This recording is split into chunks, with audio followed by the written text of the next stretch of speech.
Hello, कैसे हैं आप लोग। मैं श्वेता। आज आपको एक बाल कहानी सुना रही हूँ जिसका शीर्षक है नदी ताल और इसकी लेखिका है समता परमेश्वर जी। तो चलिए कहानी शुरू करते हैं। बरसात का मौसम था, खूब पानी बरस रहा था। देखते ही देखते पंपापुर गांव का वैशाली ताल लबालब भर गया। वह बड़ा खुश हुआ, उसकी खुशी उफान मारने लगी। वह गांव के दूसरे छोर पर बहने वाली निर्मला नदी से अपनी खुशी जाहिर करने पहुंच गया। नदी शांत, गंभीर और नितांतता के भाव में अपने किनारों को छोड़कर अपनी शोक मस्ती में इतराती इठलाती बह रही थी। यह देखकर ताल को अभिमान हो गया। वह बोला, बहन, तुम बहुत मूर्ख हो।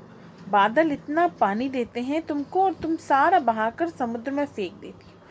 क्या यह तुम्हारे जमीर को जचता है? नदी ने जवाब दिया, भाई, मेरा तो स्वभाव ही है निरंतर बहते रहना।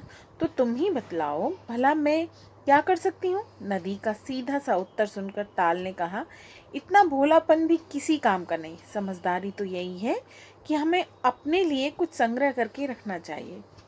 अब मुझे देख लो, लबालब भर गया हूँ, कितना खुश हूँ, मुझ में निखार आ गया है। मैं यह सोच सोच कर फूला नहीं समा रहा हूँ कि मुझको कुदरत ने कितना दिया है। मैं सबका सब संचय करके रख लूँगा।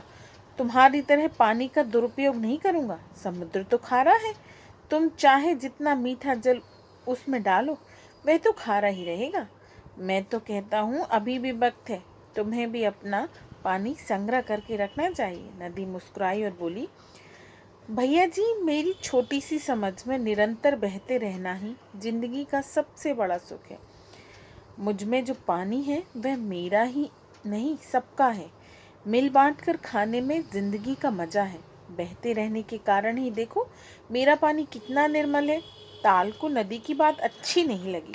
वह मुंह फुलाकर बोला, वहां से चला गया। समय भी अपनी गति से चलता रहा। शरद ऋतु आई चली गई, बसंत ऋतु आई चली गई, अब गर्मी पड़ने लगी।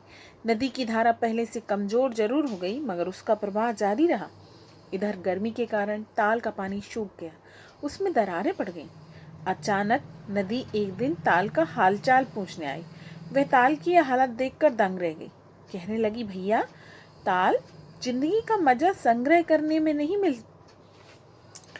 मिल बांट कर खाने में है। काश तुम जीवन का यह मंत्र जल्दी मान जाती, तो आज तुम्हारी यह दशा न होती। खैर, मन छोटा मत करो, अपनी मानसिकता में परिवर्तन करो, सब ठीक हो जाएगा। अगली दफा संग्रह करने में मत लगे रहना, फिर देखना जीवन जीने का आनंद दोगुना हो जाएगा। ताल सचमुच बहुत दुखी था। नदी की बात का क्या जवाब देता? वह नदी से बोला, बहन, मैं क्या कहूँ, मेरे पास शब्द नहीं है। मेरा मन रो रहा है, परंतु मेरा दुर्भाग्य देखो कि मेरे पास रोने के लिए आंसू नहीं है। तो आप बताइए कि आपको ये कहानी कैसी लगी। Okay, bye, take care.